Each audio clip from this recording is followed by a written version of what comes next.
Hello दोस्तों, हम लोग जो है नाउन के पार्ट्स को फिर से कंटिन्यू कर रहे हैं और ये हमारा पार्ट 4 है।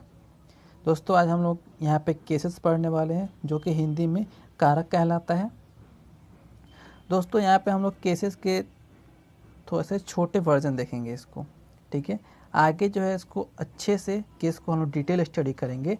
मैं इसको अलग से केस की एक वीडियोस बना दूंगा, बट यहाँ पे हम लोग थोड़ा सा संक्षिप्त रूप में इसको देखेंगे, ठीक है। दोस्तों आइए पढ़ते हैं केसेस को। सबसे पहले केसेस जो होते हैं वो 3 प्रकार के होते हैं, ठीक है। पहला आता है नॉमिनेटिव केस, दूसरा होता है ऑब्जेक्टिव केस और तीसरा होता है पोसेसिव केस, ठीक है। सबसे पहले हम लोग पढ़ते हैं व्हाट इज नॉमिनेटिव केस। तो देखिए दोस्तों, अ नाउन और a pronoun is in the nominative case if it is used as the subject of a verb. अगर कोई भी नाउन और प्रोनाउन सब्जेक्ट के रूप में यूज होता है सेंटेंस में, तो जो है वो कहलाता है नॉमिनेटिव केस। जैसे एग्जांपल में देखिए, Sachin Tendulkar scored a century, ठीक है। तो यहाँ पे जो सचिन तेंदुलकर है वो है नाउन और यहाँ पे जो यूज़ हुआ है सेंटेंस में वो सब्जेक्ट के रूप में यूज़ हुआ है, ठीक है। तो इसलिए ये कहलाएगा नॉमिनेटिव केस में, ठीक। अब इस नॉमिनेटिव केस को पहचानने का क्लू क्या है, तो वो ये है, जैसे कि मान लीजिए मैं कहूँ कि स्कोर्ड ए सेंचुरी, ठीक है। तो तुरंत सामने वाला आपसे क्वेश्चन करेगा कि कौन स्कोर किया, हु स्कोर्ड सेंचुरी, ठीक है। तो जब हु का जो क्वेश्चन आ रहा है एक्टिव सेंटेंस में, ठीक है, तो हो जाएगा नॉमिनेटिव केस। अब मान लीजिए कि मैं कहूँ सचिन तेंदुलकर स्कोर्ड, बस इतना ही कह के छोड़ दूँ तो कोई भी क्वेश्चन करेगा क्या स्कोर किया, ठीक है। क्या यानी कि व्हाट का यहाँ पे क्वेश्चन उठता है, ठीक है। तो जब भी पैसिव सेंटेंस जब क्वेश्चन करेंगे तो वो व्हाट होगा, क्वेश्चन व्हाट से होगा। और जब एक्टिव सेंटेंस में देखेंगे तो क्वेश्चन होगा हु से। तो ऐसे जो है ये तरीका हुआ नॉमिनेटिव केस को पहचानने का, ठीक है। हु जो है एक्टिव सेंटेंस में होना चाहिए और व्हाट जो क्वेश्चन अराइज होना चाहिए वो पैसिव सेंटेंस में होना चाहिए, ठीक है। तो वो होगा नॉमिनेटिव केस का। दूसरा देखते हैं दोस्तों, ऑब्जेक्टिव केस क्या कहता है। तो ऑब्जेक्टिव केस में देखते हैं दोस्तों कि अ नाउन और pronoun is in the objective case if it is used as the object of a verb. अगर कोई भी नाउन और प्रोनाउन ऑब्जेक्ट के रूप में यूज होता है सेंटेंस में, तो वो कहलाता है ऑब्जेक्टिव केस। देखिए एग्जाम्पल में देखिए, सबसे पहले तो हम लोगों ने देखा कि एक्टिव सेंटेंस क्या होता है एक्टिव केस में, कि Sachin Tendulkar scored a century. यहाँ पे सब्जेक्ट के रूप में क्या है, तो नाउन है। लेकिन जब इसको पैसिव फॉर्म में जब हम लोग लिखेंगे a century was scored by Sachin Tendulkar, तो इस केस में देखिए यहाँ पे सचिन तेंदुलकर जो है वो ऑब्जेक्ट के रूप में आया है यहाँ पे, ठीक है। तो इसलिए यहाँ पे ये हो गया ऑब्जेक्टिव केस, ठीक है। अब यहाँ पे जब भी अब ऑब्जेक्टिव केस को पहचानने का तरीका क्या है, पहली बात तो ये ऑब्जेक्ट के रूप में नाउन और प्रोनाउन आएगा, ठीक है, ये पहचानने का तरीका है। अब जब भी हम लोग मान लीजिए बोलते हैं वो was scored by Sachin Tendulkar, सीधा क्वेश्चन उठता है क्या, व्हाट, क्या स्कोर किया गया। जब क्वेश्चन का आंसर क्या होगा, सेंचुरी, अ सेंचुरी स्कोर्ड, ठीक है। तो क्लू क्या है ऑब्जेक्टिव केस से पहचानने का, कि एक्टिव सेंटेंस में हम लोग का क्वेश्चन जो अराइज होता है वो व्हाट होता है, क्या। अब देखिए मान लीजिए a century was scored by, बस इतना ही कह के हम लोग छोड़ दें, तो सामने वाला सीधा क्वेश्चन पूछेगा किसके द्वारा किया गया, हुम, किसने बनाया सेंचुरी।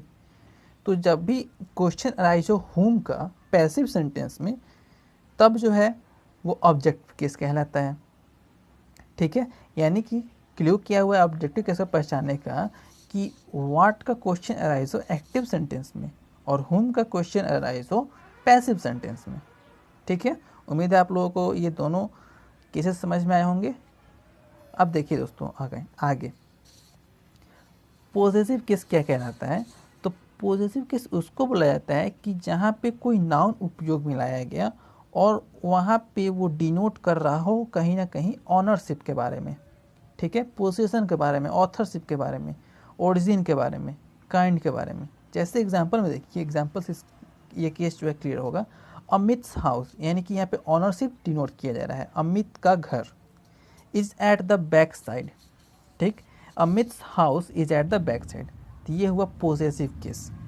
ठीक है, कि पोजेसिव केस क्या होता है कि यहाँ पे जो पोजेसिव केस होता है वो कहीं ना कहीं ऑनरशिप को डिनोट करता है, पोसेशन को डिनोट करता है, ओरिजिन को डिनोट करता है, तो वो होता है पोसेसिव केस। एग्जांपल में हम लोगों ने देखा अमित हाउस, अमित का घर, यहाँ पे ऑनरशिप को डिनोट कर रहा है। ठीक है, अब देखते हैं कि पोसेसिव केस बनता कैसे है। ठीक है, तो पहला तो होता है कि by adding apostrophe s to a singular noun. Singular noun में जो है हम लोग एपस्ट्रॉफी एस का उपयोग करके, जैसे कि हम लोग पहले वाले सेंटेंस में देखें अमित हाउस में, अमित हाउस यहाँ पे देख सकते हैं आप लोग, अमित हाउस, यहाँ पे एपस्ट्रॉफी एस लगा नाउन अमित में, यहाँ पे अमित क्या है, नाउन है। ठीक है, यहाँ पे एपस्ट्रॉफी एस लगा। ठीक है, तो पहला रूल ये हुआ पॉजिटिव केस बनाने का। दूसरा क्या हुआ, by adding apostrophe s to plural noun not ending in s. अब मान लीजिए कोई भी प्लूरल नाउन है जो कि एस से एंड नहीं कर रहा हो, तो उस केस में भी जो है हम लोग एपस्ट्रॉफी एस लगा के उसको हम लोग पॉजिटिव केस के फॉर्म में लिख सकते हैं। जैसे चिल्ड्रंस स्कूल यानी कि बच्चों का स्कूल। ठीक, मेंस क्लब। ठीक है, तो यहाँ पे मेन जो हुआ क्या हुआ, प्लूरल नाउन है, यहाँ पे उपयोग में क्या लाया गया, एपस्ट्रॉफी एस, इसको तो ये क्या बन गया, पॉजिटिव केस एपस्ट्रॉफी एस के लगने से। ठीक है, तीसरा देखते हैं कैसे फॉर्म करता है, तो by adding only an apostrophe to plural noun ending in s. अब मान लीजिए कोई भी प्लूरल नाउन है जो कि एस से एंड कर रहा हो, तो हम लोग क्या करेंगे, उसको पॉजिटिव केस बनाने के लिए एपस्ट्रॉफी लगाएंगे, एपस्ट्रॉफी का यूज करेंगे उस एस के बाद। ठीक है, यानी कि यहाँ पे बॉयज़। ठीक है, अगर यहाँ पे एपस्ट्रॉफी एस लगा होता तो ये सिंगुलर हो जाता, लेकिन ये प्लूरल है, क्यों, क्योंकि यहाँ पे एस के बाद एपस्ट्रॉफी लगा है।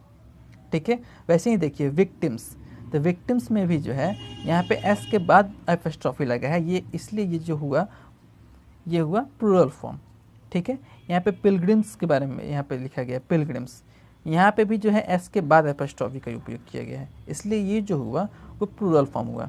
वही अगर इसका सिंगुलर फॉर्म अगर कोई कहता पिलग्रिम्स का सिंगुलर फॉर्म लिखने के लिए, तो क्या करते हैं हम लोग पिलग्रिम्स लिखते हैं, लेकिन जो होता वहाँ पे एपस्ट्रॉफी के बाद एस लगता।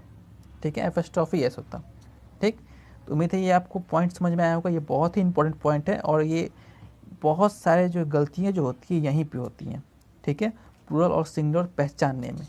तो यहाँ पे आप लोगों को उम्मीद है कि समझ में आया होगा कि क्या प्लूरल होता है और क्या सिंगुलर होता है। ठीक है, अब चौथा पॉइंट देखते हैं हम लोग क्या कहते हैं। तो फोर्थ पॉइंट कहता है by adding only an apostrophe to a singular noun when there are hissing sound. जब हिसिंग साउंड अगर हो, जब अगर हिसिंग साउंड हो तब जो है हम लोग एपस्ट्रॉफी का केवल यूज़ करते हैं। जैसे यहाँ पे एग्जांपल में देखिए जेजस, जेजस ब्लेसिंग्स। ठीक है, तो यहाँ पे जेजस जो है यहाँ पे कहीं ना कहीं हिसिंग साउंड आ रहा है, सा इस टाइप के कुछ वर्ड्स आ रहे हैं। ठीक है, साउंड आ रहे हैं। ठीक है, ये क्या है, हिसिंग साउंड है जेजस। ठीक है, इसलिए यहाँ पे क्या किया गया, एपस्ट्रॉफी का उपयोग किया गया एस के बाद, लास्ट में एपस्ट्रॉफी केवल लगा दिया गया। वैसे ही फॉर पीस सेक, यहाँ पे पीस देखिए हिस का साउंड का उपयोग आ रहा है, साउंड में क्या आ रहा है, हिस। ठीक है, इसलिए पीस के बाद यानी कि जो है ई के बाद हम लोग एपस्ट्रॉफी लगा देंगे। ठीक, फॉर पीस सेक। ठीक, फॉर कंसाइंस, देख रहे हैं यहाँ पे दोस्तों, जब भी हम लोग उच्चारण कर रहे हैं तो हिसिंग साउंड आ रहा है। ठीक है, इसलिए हम लोग जो है लास्ट में एपस्ट्रॉफी लगाते हैं। ठीक है, जैसे कि फॉर कंसाइंस सेक। ठीक है, तो यहाँ पे ई के बाद हम लोग एपस्ट्रॉफी लगाएं। तो इस तरह से दोस्तों हम लोग जो है पॉजिटिव केस का फॉर्मेशन करते हैं। अब आइए हम लोग शुरू करते हैं रूल्स ऑफ पॉजिटिव केस। ठीक है, अब पॉजिटिव केस में क्या क्या रूल होते हैं वो सब हम लोग अब पढ़ना शुरू करेंगे। ठीक है फ्रेंड्स, सबसे पहला रूल क्या आता है कि in case of compound noun the positive sign is attached to only to the last word. Compound noun क्या होता है, मैंने आपको पहले ही बता दिया है कि जो नाउन दो वर्ड से या फिर उससे अधिक से मिलकर बना हो उसको हम लोग कंपाउंड नाउन कहते हैं। ठीक है, तो पॉजिटिव साइन जो है जो कि एपस्ट्रॉफी एस होता है वो किसके साइन लगेगा, किसके साथ लगेगा, किस वर्ड के साथ लगेगा, तो जो लास्ट वर्ड होता है कंपाउंड नाउन का उसके साथ जो है वो पॉजिटिव साइन लगेगा। जैसे एग्जांपल में my brothers in loss marriage, यहाँ पे लॉ के बाद एपोस्ट्रोफी एस लगा, ब्रदर इन लॉज मैरिज। दूसरा sentence, the queen of England's residence. अब यहाँ पे इंग्लैंड के बाद एपोस्ट्रोफी एस लगा, ठीक है, यानी कि जो यहाँ पे क्वीन ऑफ इंग्लैंड है वो कंपाउंड नाउन है, और ये कंपाउंड नाउन के आखिरी वर्ड में जो है एपोस्ट्रोफी एस लगा, ना कि क्वीन में लगा है। तो रूल यही कहता है कि लास्ट वर्ड में कंपाउंड नाउन के एपोस्ट्रोफी एस लगेगा। हम लोग देखते हैं रूल 2 जो है पोजेसिव केस का, वो क्या कहता है, व्हेन 2 और more noun so joint possession the apostrophe sign is put with the letter on.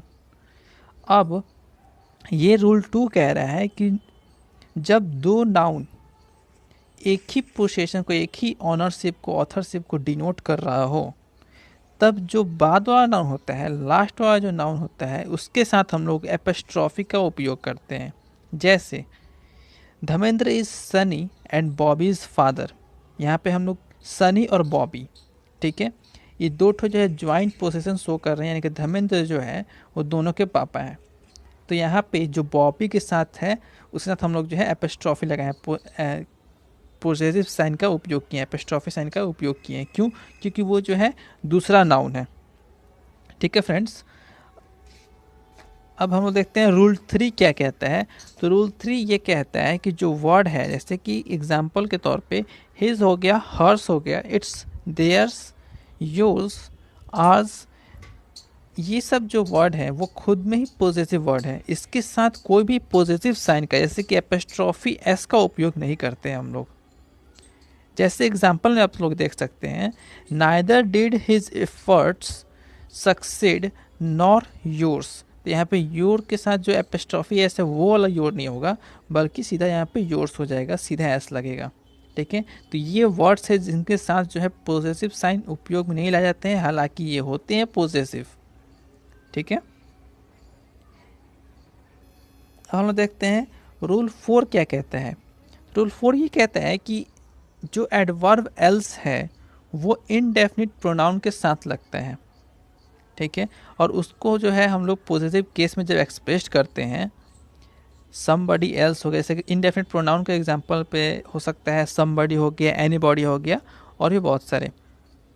तो जब इनके साथ एडवर्ब एल्स जब जुड़ता है तब हम लोग पॉजिटिव केस जो होता है वो जो है हम लोग एल्स के बाद लगाते हैं, समबडी एल्स, और एल्स के बाद हम लोग एपोस्ट्रोफी एस लगाते हैं, ना कि समबडी के बाद एपोस्ट्रोफी एस लगा के फिर एल्स, यानी कि समबडीज एल्स नहीं हो सकता है, वो गलत होता है। वो स्लैंग यूज़ है जो कि हम लोग अक्सर गलत करते हैं, कंफ्यूज रहते हैं कि किस में हम लोग जो है एपोस्ट्रोफी लगाएं, किस में नहीं लगाएं, और लास्ट में जो है हम लोग किस में लगा के आते हैं, समबडी एल्स में, जो कि हो जाता है गलत। तो दोस्तों ध्यान में रखिए कि समबडी के साथ नहीं लगेगा, बल्कि एल्स के साथ एपोस्ट्रोफी यानी कि पॉजिटिव साइन लगेगा। एग्जाम्पल में देख सकते हैं आप लोग, is it your house, I thought it is somebody's else. यहाँ पे समबडीज के साथ जो एस लगा है, एपोस्ट्रोफी एस लगा है, वो जो है गलत होगा, क्योंकि अकॉर्डिंग टू द रूल होगा क्या, समबडी एल्स, ठीक है। यहाँ पे लास्ट वर्ड जो है एल्स के साथ जो है यहाँ पे एपोस्ट्रोफी एस लगा, ठीक है। तो रूल 4 को आप लोगों को समझ में आया होगा। अब रूल 5 क्या कहता है फ्रेंड्स। रूल 5 जो है अब ये कहता है कि जैसे कि वर्ड हो गया, चर्च हो गया, हाउस हो गया, स्कूल, शॉप हो गए, इस टाइप के जो कुछ वर्ड है, इनके बाद मतलब इनके लिए जो है पॉजिटिव केस के बाद जो है ये वर्ड्स जो है नहीं लाते हैं।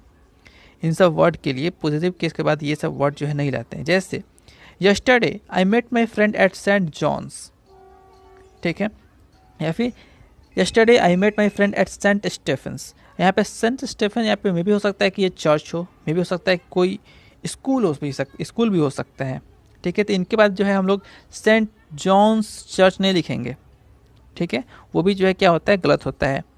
तो हम लोग जो है क्या करते हैं, इसको जो है ओमिट करते हैं, इन सब वर्ड को जो है हम लोग ओमिट करते हैं पॉसेसिव केस के बाद, जैसे चर्च, हाउस, स्कूल, शॉप।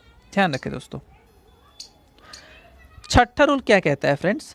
छठा रूल कहता है कि possessive case is chiefly used with the names of living things. जो पॉसेसिव केस है वो जो है लिविंग थिंग के नेम्स के साथ ही जुड़ता है। क्यों? क्योंकि ऑनरशिप या फिर ऑथरशिप जो होता है वो किसी लिविंग थिंग का ही हो सकता है। इसलिए जो पॉसेसिव केस लेते हैं हम लोग वो जो है किसके साथ लेते हैं, तो लिविंग थिंग के साथ ही लेते हैं। अब सातवां रूल क्या कहता है? तो सातवां रूल कहता है कि जो पॉजिटिव केस, इसके जो पॉजिटिव केस के साथ जो भी नाउन यूज होता है, अगर वो नाउन टाइम को डिनोट करता है या फिर स्पेस को डिनोट करता है या वेट को डिनोट करता है, तब हम लोग जो है इस पॉजिटिव केस को जो है उस नाउन के साथ जो है हम लोग पॉजिटिव केस का उपयोग कर सकते हैं। जैसे कि यहाँ पे स्टोन है जो कि नाउन है, और यहाँ पे स्टोन्स थ्रो अवे डिस्टेंस, ठीक है, यानी कि बहुत स्टोन्स थ्रो अवे डिस्टेंस का मतलब होता है, ये जो एक फ्रेज़ है जिसका मतलब होता है शॉर्ट डिस्टेंस फ्रेज होता है, इसका मतलब होता है शॉर्ट डिस्टेंस, ठीक है। यानी कि यहाँ पे जो है कहीं ना कहीं किससे तुलना किया गया है? एक स्पेस से तुलना किया गया है। अब दूसरा एग्जांपल देखें, अ मिनट्स टाइम, यहाँ पे टाइम से मतलब ये जो नाउन है वो टाइम को डिनोट कर रहा है, तो यहाँ पे ये उसका हो सकता है। फिर अ डेज जर्नी, और यहाँ पे ये जो डेज जर्नी है ये किसको डिनोट कर रहा है? ये भी टाइम को डिनोट कर रहा है फ्रेंड्स, ठीक है। तो ये हुआ रूल 7। उम्मीद है आप लोगों को ये समझ में आया होगा। Okay friends, that's solved. यहीं पे हम लोग वीडियो को समाप्त करते हैं। At the end of this lecture, now it's time to open the tips box.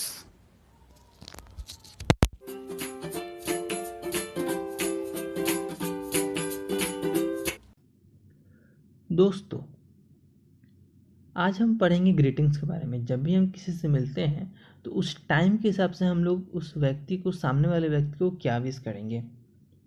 जब भी हम लोग सुबह में मिलते हैं, सुबह के 12 बजे से लेके और दिन के 12 बजे के बीच में, तब हम लोग गुड मॉर्निंग विश करते हैं।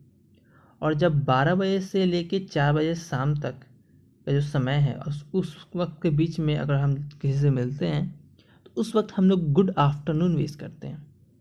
और शाम के 4 बजे से लेके और रात के 12 बजे के बीच में जब भी कोई मिलता है तो हम लोग उसे गुड इवनिंग विश करते हैं दोस्तों, ठीक है। और विदा लेते वक्त अगर 12 बजे, सुबह 12 बजे से लेके शाम के 4 बजे तक किसी से मिलते हैं वो आप, और उनसे आप विदा ले रहे हो, तो उस वक्त हम लोग जो है have a good day, have a nice day ऐसे कह के हम लोग जो है विदा लेते हैं।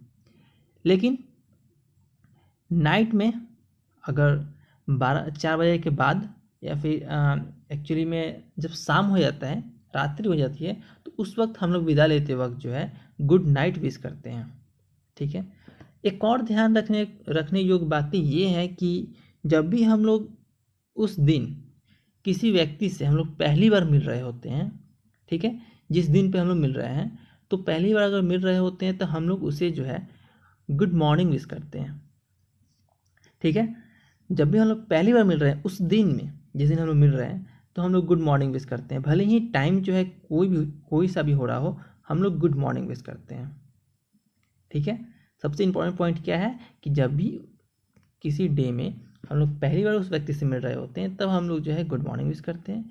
और अगर हम लोग दूसरी तीसरी बार अगर मिल रहे हैं दूसरी बार, तब जो है हम लोग गुड आफ्टरनून विश कर सकते हैं या फिर गुड इवनिंग विश कर सकते हैं अकॉर्डिंग टू द टाइम।